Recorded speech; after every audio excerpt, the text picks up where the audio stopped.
સુરતના સિંગણપોર વિસ્તારમાં એક આરોપી સૌ પ્રથમ વખત બોગસ ડિગ્રી સાથે ઝડપાયો હતો। તેનું નામ નિલેશ સાવલિયા હતું। પોતે ડિગ્રી કૌભાંડમાં એક એજન્ટ તરીકે પોતાની ભૂમિકા ભજવતો હતો, જે ગ્રાહકો પાસેથી ઓર્ડર લઈ અને રૂપિયા નક્કી કરી દિલ્હી અને હરિયાણાથી બોગસ ડિગ્રી બનાવતો હતો। તેથી પોલીસે સૌ પ્રથમ નિલેશને ત્યાં રેડ કરી હતી। તેમની પાસે રહેલી બોગસ ડિગ્રીઓ જપ્ત કરી હતી। ત્યારબાદ તેમણે કોને કોને બોગસ માર્કશીટ બનાવી આપી એ બાબતે પૂછપરછ કરતા સેલવાસના બે અન્ય એજન્ટ અમિત પરાશર અને હાર્દિક પટેલનું નામ સામે આવતા સેલવાસા ખાતે તપાસ હાથ ધરવામાં આવી હતી, જેમાં અમિતે પત્ની માટે નકલી ડોક્યુમેન્ટ્સ બનાવ્યા હતા, જે પુરવાર થતાં બંનેની ધરપકડ કરવામાં આવી હતી। આ તપાસનો રેલો છેક દિલ્હી સુધી પહોંચ્યો હતો। એજન્ટની પૂછપરછ કરતા દિલ્હીના બે વ્યક્તિ મનોજ કુમાર અને રાહુલ સૈનીનું નામ સામે આવ્યું હતું, જેથી સિંગણપોર પોલીસે અલગ અલગ ટીમો બનાવી મનોજ અને રાહુલને શોધવા માટે ચક્રો ગતિમાન કર્યા હતા। એ દરમિયાન રાહુલ સૈની દિલ્હી ખાતેથી ઝડપાઈ ગયો હતો। રાહુલના ઘરની તલાશી લેતા એમાંથી 60 બોગસ ડિગ્રીઓ મળી આવી હતી। તેમાંથી 47 ડિગ્રી નામવાળી હતી અને તે ડિગ્રી નામ વગરની હતી। સિંગણપોર પોલીસે અત્યાર સુધી અલગ અલગ લોકો પાસેથી 277 બોગસ ડિગ્રી કબજે કરી છે, જેમાં અત્યાર સુધી આ ડિગ્રીનો ખોટો ઉપયોગ કર્યા છે એવા 2 સહિત ટોટલ 4 લોકો ઝડપાયા છે। મહત્વનું છે કે સૌ પ્રથમ 24 જેટલી બોગસ ડિગ્રી છે તે સૌરાષ્ટ્ર યુનિવર્સિટીમાંથી મળી આવી હતી। ત્યારબાદ અલગ અલગ તપાસ દરમિયાન ટોટલ 270 જેટલી બોગસ ડિગ્રી મળી આવી છે। જે લોકો બોગસ ડિગ્રી બનાવતા હોય છે અન્યને પણ મનોજ અને રાહુલનો રેફરન્સ આપતા હતા। જો કે હાલ રાહુલ ઝડપાઈ ચૂક્યો છે, ત્યારે માસ્ટર માઇન્ડ મનોજ કુમાર હજુ પણ ફરાર છે, જેથી પોલીસે અલગ અલગ ટીમો બનાવી દિલ્હી અને હરિયાણા ખાતે મોકલી આપી છે। આ સમગ્ર મામલે વાત કરવામાં આવે તો બોગસ ડિગ્રી રેકેટમાં ગુજરાત બહારની યુનિવર્સિટી પણ સામેલ હોવાની પોલીસને આશંકા છે।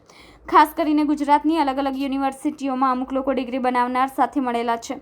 આ બોગસ ડિગ્રીને લઈને જ્યારે વિદ્યાર્થીઓ વિદેશ અભ્યાસ અર્થે જાય છે, ત્યારે વેરિફિકેશન માટે જે યુનિવર્સિટી હોય ત્યાં કોલ કરવામાં આવતો હોય છે। ત્યારે આશ્ચર્યની વાત એ છે કે ત્યાંથી પણ આ ડિગ્રી સાચી હોવાની ખરાઈ કરી આપવામાં આવતી હતી। તેથી પોલીસને શંકા છે કે યુનિવર્સિટીમાં પણ અમુક માણસો આ લોકો સાથે સામેલ છે। અગાઉ ઝડપાયેલો વ્યક્તિ કેતન જેઠવા, તેમણે 6 જેટલી બોગસ ડિગ્રી લોકોને બનાવી આપી હતી। એમાંથી 4 લોકો ફોરેન અભ્યાસ કરે છે।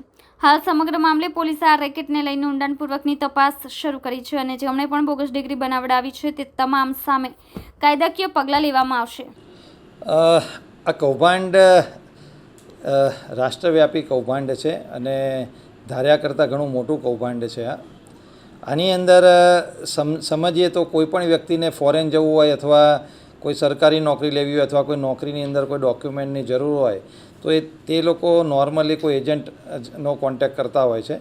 આપ જાણો છો તેમ ફોરેન જવા માટે ઘણા બધા એજન્ટ્સ લોકો પોતાની ઓફિસ ખોલીને બેસતા હોય છે। તો સૌથી પહેલાં આ એક પહેલું સ્ટેજ છે કે જેમાં જેને ડોક્યુમેન્ટની જરૂર હોય તેઓ આવા એજન્ટનો કોન્ટેક્ટ કરતા હોય છે અને એજન્ટને જ્યારે ખ્યાલ આવે કે અમને કોઈ ડોક્યુમેન્ટની જરૂર છે તો એ બીજા સ્ટેજમાં અન્ય એક એજન્ટ પાસે મોકલતા હોય છે।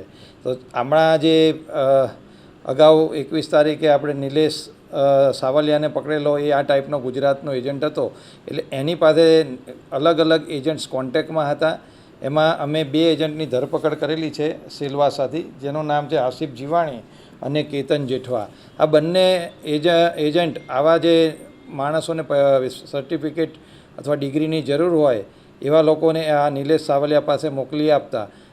નિલેશ સાવલિયા પછી આવા માણસોનો ડેટા એ લોકોના પૈસા લઈને દિલ્હી અને હરિયાણાના 3 માણસોના નામ અત્યારે અમારી સામે આવેલા છે, જેમાં એકનું નામ છે કરણ, બીજું છે મનોજ કુમાર અને ત્રીજું છે રાહુલ સૈની। આ લોકો પાસે મોકલી આપતા હતા અને આ રાહુલ સૈની, આ 3 માણસો એવા છે કે જે લોકોને આવા નિલેશ સાવલિયા જેમ ગુજરાતમાં એજન્ટ છે એમ આખા ઇન્ડિયાની અંદર આવા ઘણા બધા એજન્ટ્સ એ લોકોના કોન્ટેક્ટમાં હતા અને આવા માણસોને આ લોકો સર્ટિફિકેટ પ્રોવાઈડ કરતા હતા। જે પૈકી સિંગણપુરની અમારી ટીમ દ્વારા રાહુલ સૈનીની 24 તારીખે અટક કરવામાં આવેલી છે અને જ્યારે એનું ઘરનું સર્ચ કરવામાં આવ્યું ત્યારે તેની પાસેથી અલગ અલગ 60 ડિગ્રીઓ અને સર્ટિફિકેટ્સ મળેલા છે, જેની અંદરથી 47 નામજોગ છે અને બાકીની 13 એ નામ વગરના સર્ટિફિકેટ અને ડિગ્રીઓ છે।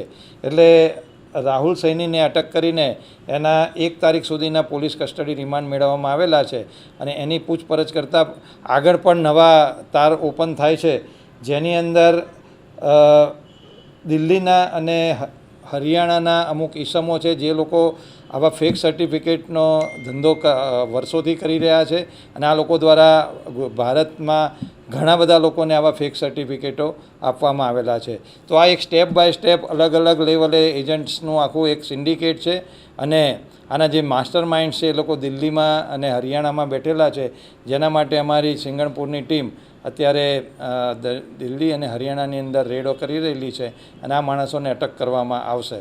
અત્યાર સુધી ટોટલ 217 જેટલી ડિગ્રી અને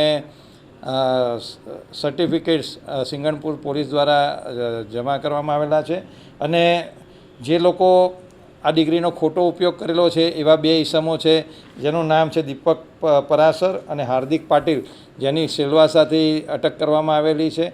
આમ અત્યાર સુધી અમે નિલેશ સાવલિયા, આસિફ જીવાણી, કેતન જેઠવા, અમિત પરાસર, હાર્દિક પાટીલ આટલા ઈસમોની ધરપકડ કરેલી છે અને હજુ પણ આની અંદર ઘણા બધા ઈસમો ઇન્વોલ્વ હોય એવું જણાઈ આવેલ છે. એટલે અમારી ટીમો અલગ અલગ રાજ્યની અંદર આની રેડ કરી રહેલી છે.